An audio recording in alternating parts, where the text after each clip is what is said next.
Hi, welcome back to the Changing Minds, Changing Lives podcast. My name is Julie Sowash. I am the strategic advisor and founder of Disability Solutions. I'm also the CEO of Catch 22 Group. And I am so excited to be here yet again with you all. If you didn't catch some of our latest interviews, Holly O'Hearn, as usual, blew up the house with her conversation with me on morning and has gotten such amazing feedback on LinkedIn and on our socials. I highly recommend you connect with Holly and also check out that episode. We also just had David Price from the CEO Commission for Disability Employment join us. That was a fantastic conversation. And not to be outdone, we're going to have another one of those fantastic conversations today with today's guest, Travis Davis.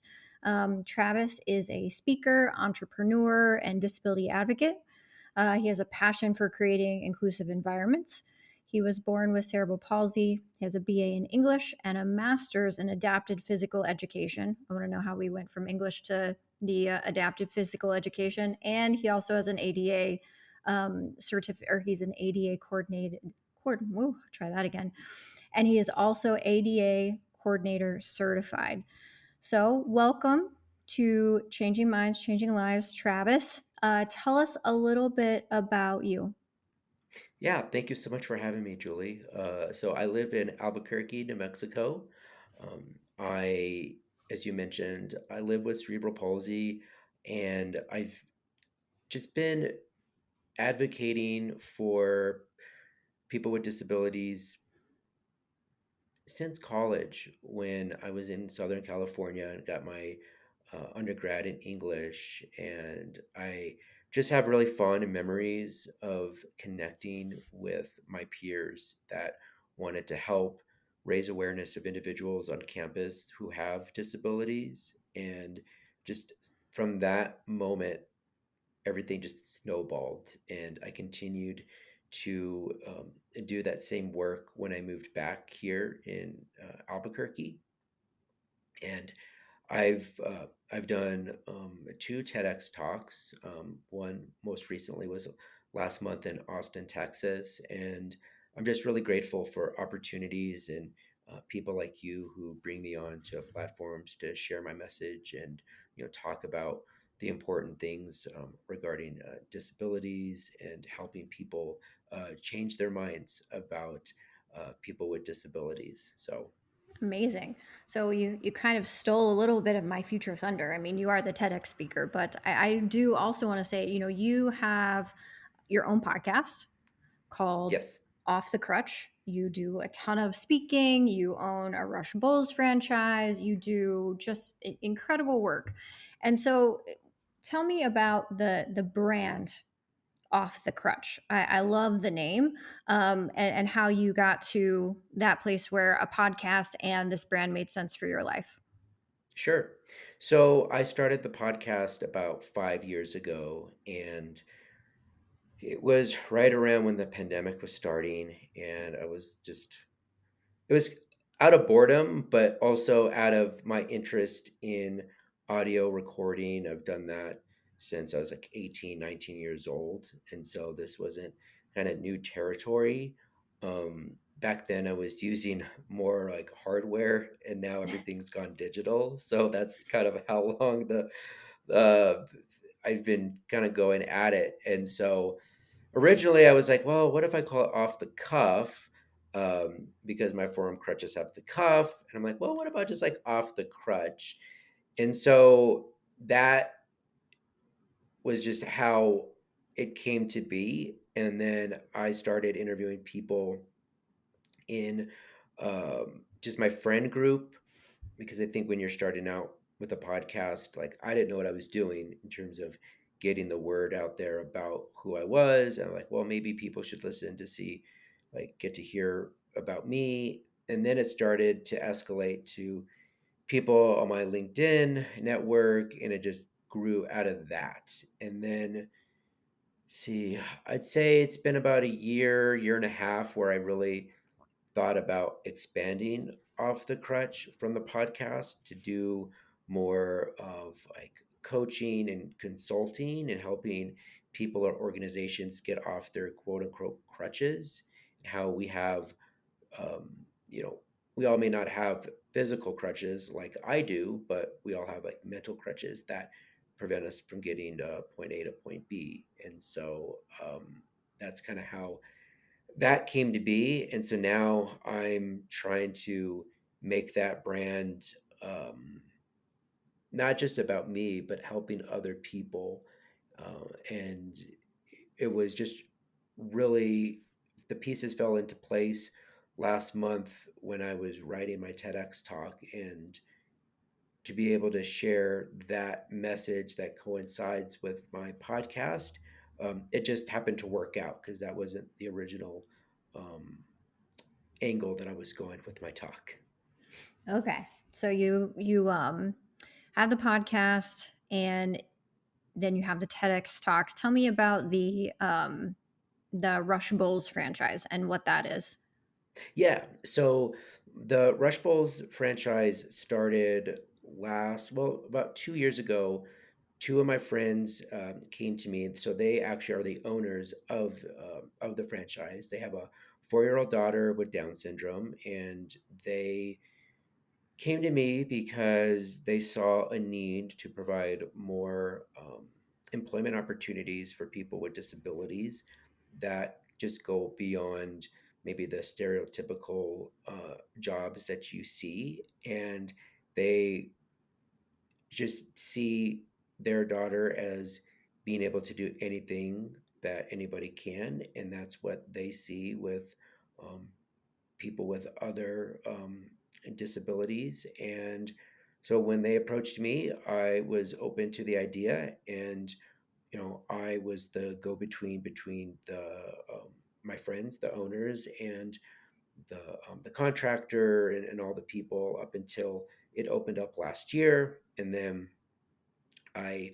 I departed, and then just decided to focus on my own thing with the podcast and the brand and all of that. So Yep. I just the the franchise. One of the unique things about it is it goes beyond just what the minimum requirements are for ADA, and I think that was one of the reasons that they brought me on, because of my ADA certification and just my lived experience with a disability.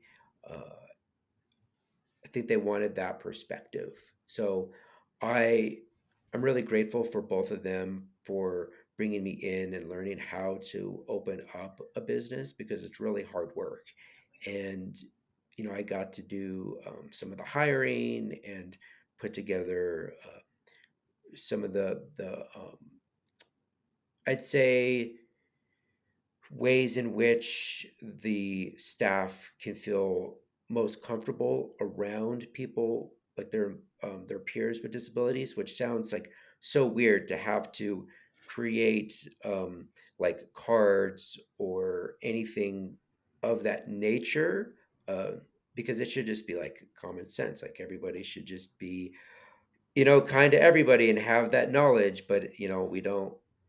I guess we don't live in a common sense world, or we don't live in this ideal world that I think about in my head. So, which is good in the sense that there's um, always going to be education for people like you and people like me to educate other people around employment and those things. So, um, yeah, it Quote of was a the great, podcast: "We don't live yeah, in a common sense world." yeah. We can wrap up now because that's it. But it is. It's important because people don't have our lived experiences, and I think sometimes they are cruel out of ignorance, and that's not an excuse, but it's an avoidance tactic. And Mhm. anytime we get the opportunity to educate and help someone understand, just, I hate the word normalization, but I still say it all the time. The normalization of having people with different lived experiences all around us is so impactful, not just for the people who are participating, but I assume also impactful for your soul as well, like it is mine. And so when I was prepping for the interview, I was talking to Ashley, our director of marketing, who you have been chatting with, and she said, I have to ask you about your interview story with Oh, yes. Oh, yes. I had to think about that for a second. Yeah. So last year, applied for a job at this organization, and I'm going to be very delicate about how I describe the situation out of respect for them. But so I applied to this organization, and I've become pretty jaded about applying for jobs, and I think part of that is just because of the experience that people with disabilities go through. Now, it's just not isolated to the people with disabilities. It's, everybody goes through, crappy interviews. But um, I think it's heightened because of just living with a disability. So I go to this interview, and they were using this AI tool to record and like rate the interview. So, I had to click on a button to consent to being being used that using that tool, and I was like, yeah, whatever. So no problem. So I get on, and I didn't have my best interview. It was like a 15-minute like screening, and I actually knew somebody that was on the panel of four. And so yeah, I mean, I didn't have the best interview. I own it. But afterwards, about 2 hours later, I get an email saying, "Oh, your report is ready." And so I'm like, okay. So like I click it, and I open it up, and it has our interview, and it has what how I was rated, whatever. But it also had everything they said about me afterwards. Stop. Are you serious? Yes. Oh God. Okay, go on. Now, I I was so curious, and some of the comments that they had made was about my poor interview, and you know why I might have interviewed the way that I did. Somebody had mentioned, like, well, I know people with disabilities have to sometimes interview to stay with like their benefits. And yeah, he's like, yeah, and I think he's in a wheelchair. Like, I'm laughing about it because it is so yeah, it's just so unbelievable now to hear it back again almost a year later. Um, yeah, and so and then the person that I knew who was on the call was like, "Well, it's like too bad that we only have this to judge and about it." And so yeah, I'm like, I watch it, and then I'm like dumbfounded. And now, see, I went to dinner, and I wasn't really upset at the time. It was more like, well, no, I want a second chance. So I found all their email addresses, and I emailed them, and I wrote like a long, I don't know if this could be on video, but I wrote a long email back to like refute some of the things that they were saying, right? Oh, jeez. And I was like, if you give me a second chance, it like wouldn't happen again. Now, I shouldn't have taken that approach. I should have like went scorched earth on them and been like, but I didn't, because again, I think when you have a disability and well, I'm generalizing, but you're not necessarily in a position of power, right? Right. And especially when you're even applying for a job, you're not in a position of power. So um, I was taking more of a desperate like stance, which in retrospect I shouldn't have. So emailed them, nothing happens. 5 days later, uh, the person that was in the interview that I knew emailed me back and was like, hey, Travis, thanks for reaching out. Congratulations. You made it to the second round. Now, This is too much. Go on. so, so that didn't make sense because they were talking about how they only had the interview to go off of.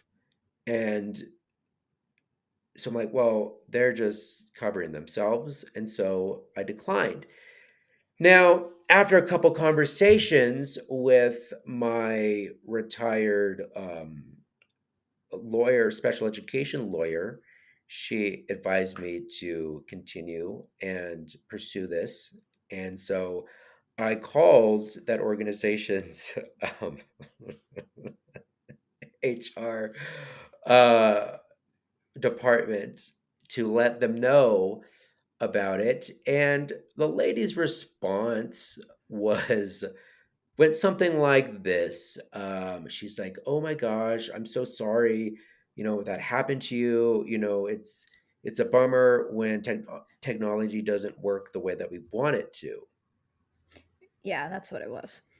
So I'm like, okay, so she didn't acknowledge the fact that this like happened and your employees were, well, I received the feedback after the fact and the things that they said about me. Yeah. So I it's like, okay, I need to take a different approach because I'm not getting the answers that I want. So I go and I track down the person that is oversees that department. Which so like ironically, that person that I tracked down was also in the interview that I had the year prior. So I had interviewed with her for a different role, but she had switched roles to become the head of the department that I had Okay. that was interviewing for. So it's not like she didn't know who I was. So I tracked her down and we had a good conversation on the phone. And then we ended up having a Zoom chat with her and the head of HR. And at that point, I took a different approach. Instead of like, I'm going to sue you, I said, can you help me understand like how I can communicate this type of situation to other people in HR so other people like me don't have to go through that. So basically, it was like using them to help me help other people versus I'm going to put you on blast on the news and Right. you're not going to like me and I'll be excommunicated from that organization. So I took a different approach than I think many people would. That's just like my nature.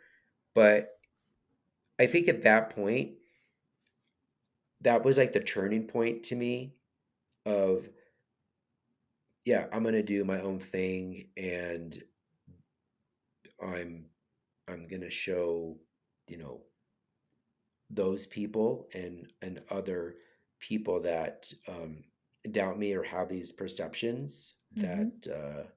that they're wrong. Yeah. Yeah. I mean, I find it. There's so much running through my head right now that I could say. And one, you are a better human than I am because scorched earth was the only thing I was thinking at first. So good for you. Two, I can't believe that only happened a year ago. that to me, I'm like, oh, this is probably like 2018, 2017. So, it was no, no, no, it wasn't. Which tells us how far we still have to go. And, also, what kind of culture is this organization, right? What kind of business environment would you potentially have been working in if you had gone forward, if you had gotten hired, if you'd done those things, if the room where it happens, behind closed doors, people are open to speaking with each other in that way. That, what do you think that says, I guess, about the organization itself and the culture that they've built? It's it's very sad. Again, I'm being very kind to them right You now by are. not sharing more about who they are, even though it's been a year, and um, I don't have ill will. I think definitely they gave me content, and yeah, I could have really lit the match, and um, because I wouldn't say that I'm like a prominent figure in my uh, in my community, but like people know who I am, and I could use my platform to really, um, like, I don't know, take them down. Is not like that's like extreme, but yeah, but that was the other thing. It's like, well, if I got this job, do I really want to be around people that already have those thoughts? And it's just no, and then I think educating other businesses around it is like, that's like the thing. And now as I learned or like learned more about myself and leaned into this idea of getting off the crutch, um, I think there's like this full circle moment about the biases and things that hold us back, and it's like, well, that's like the perfect example.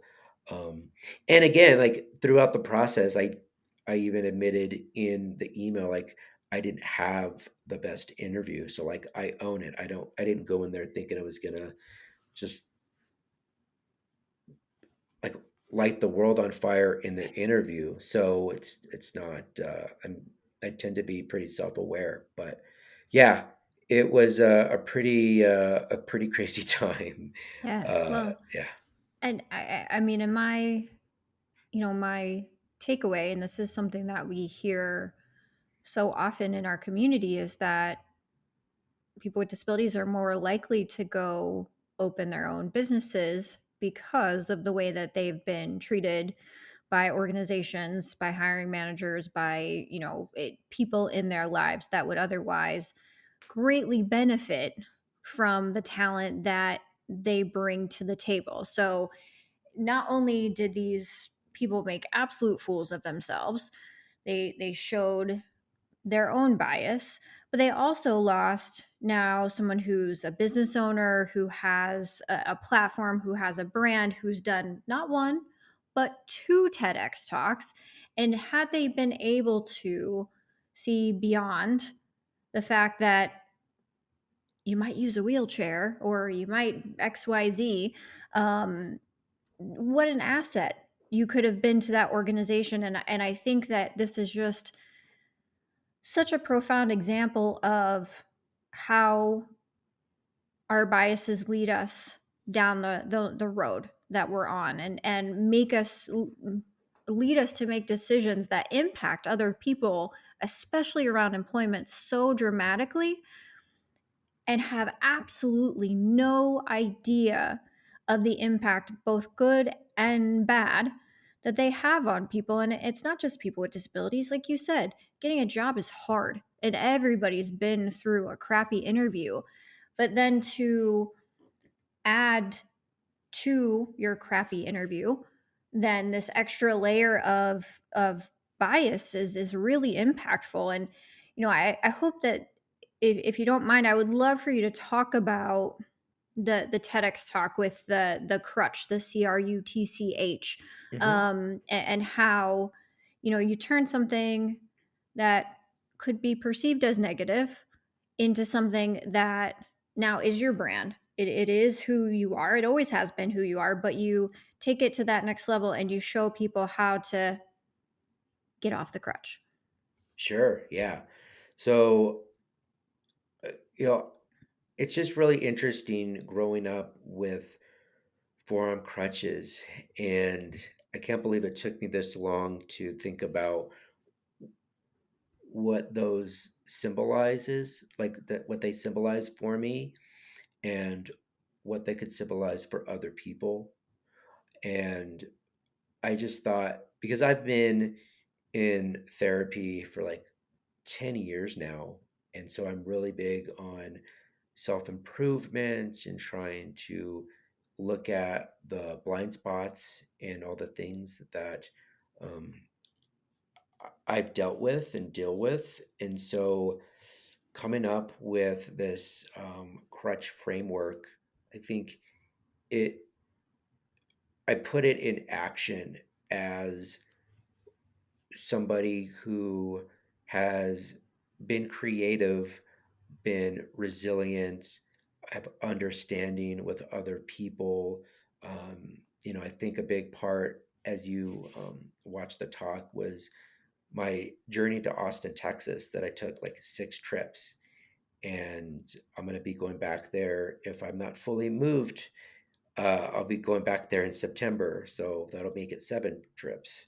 So, I had a lot of trust in going into a place that I had never visited before, and having the confidence, and then having the heart to do it. And that's the crux of, well, that is the framework.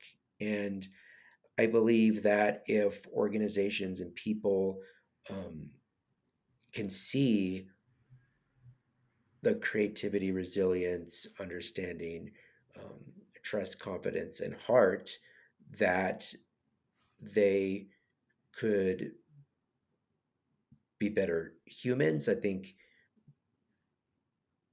there's not a finite, perfect human. So we're all going to strive. We're all, hopefully, not everybody strives to be better.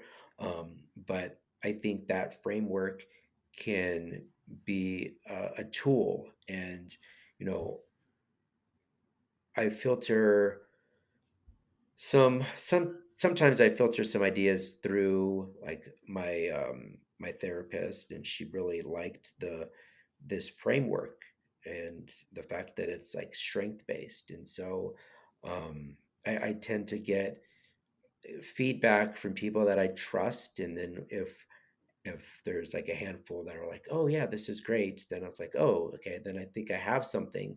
But I think at the end of the day, it has to come from the person of that confidence. I'm like, yeah. And I think I took that first step in creating the podcast. And I think, I was born with a hole in my heart, and doctors didn't think that I was going to make it. And incorporating that into my talk, and the heart was like, yeah, there is this um, sense of, we can really do whatever we can, whatever we put our minds to, if we lead with heart, put our egos aside, and just, help one another. Yeah, and I think that is too often lost in business, of course, but in talent acquisition and human resources, we need more transparency, provide the ability to trust, and certainly don't see often enough people in our world leading with their heart. So amazing, and I really appreciated the transparency that you've had here, but also in your TED talk. It's sometimes really easy to hold that part of your story back I think. And it's really powerful when people who do have a platform trust their audience enough to share some of the most intimate details of our existence. And so, with that, a couple of questions that I always love to wrap this show with. Um, if you could tell an employer, maybe someone you interviewed with, one thing to change their mind about bringing talent with disability into their organization, what would you tell them? Well, I want to give you some recent news Okay. that I've received. So, um, so I recently got selected to speak at another event in Austin, Hey. and it's for this conference called Disrupt HR. I don't know if Oh, you've yes. heard of Disrupt HR. Yes. So, um, I will be talking about why companies should hire people with disabilities and the strengths that they have. And if you are not looking at them as a potential employee, then you're leaving really valuable people on the table. So I would tell them to watch my talk when I give it in September. But and it just it's so interesting because of what happened last year, and now I'm going to be having a platform about HR. So, Hmm. um, but I think if I could give some advice, it would just to be to listen and to understand who the person that you're interviewing is, and really think about, okay, how can we make this experience the best for that individual so they have every tool that they can to succeed in the interview? Not not give them the job because they have a disability, but how can we set that person up for success? Because that starts, like, that's the first impression. Hmm. As I've shared, that organization was not kind to me, and that was only the interview. Yeah. So, if we can have more empathy in our interviews and lead with the same level of respect that you would like an able-bodied individual, then that's a good start. Yeah, and I think it's the bare minimum that that we should expect from the professionals in our world, and we obviously still have some way to go. So, one other question: what is one thing that someone did for you that changed your life? Maybe the same person. um, hmm.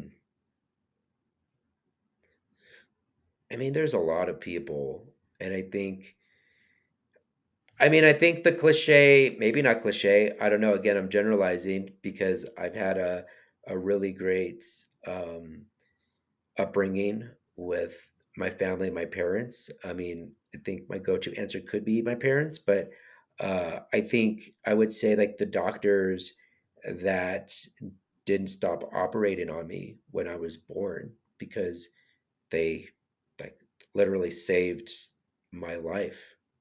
And without them, because doctors had stopped operating on me. So without the other doctors, then I wouldn't be here. And I just, I feel like I am playing with like house money every day because I, you know, they fixed the hole in my heart, but I have cerebral palsy, and living with a disability daily is difficult on top of having a difficult life as a human. And but yeah, doctors. Yeah, and those doctors are now helping you change lives for Mm. people who need and want to get to work and who deserve a better experience. So thank you so much. This has been so fun. I love hearing stories. You are very good at telling the stories. Tell me how, or tell our audience, because we're already connected, but how do people find you? And how do they get a hold of you? Sure. So they can follow me on Instagram, Travis M. Davis. That's also the handle for Facebook, also the handle for LinkedIn. They can go to offthecrutch.com. That is also the name of the podcast. They can go to travisdavis.net and they can get a hold of me either way. Great. So we will, in the show notes, we will put your original TED Talk, and please share your next two now, new TED Talk and Disrupt HR, with Ashley and I, so we can also share them with our network.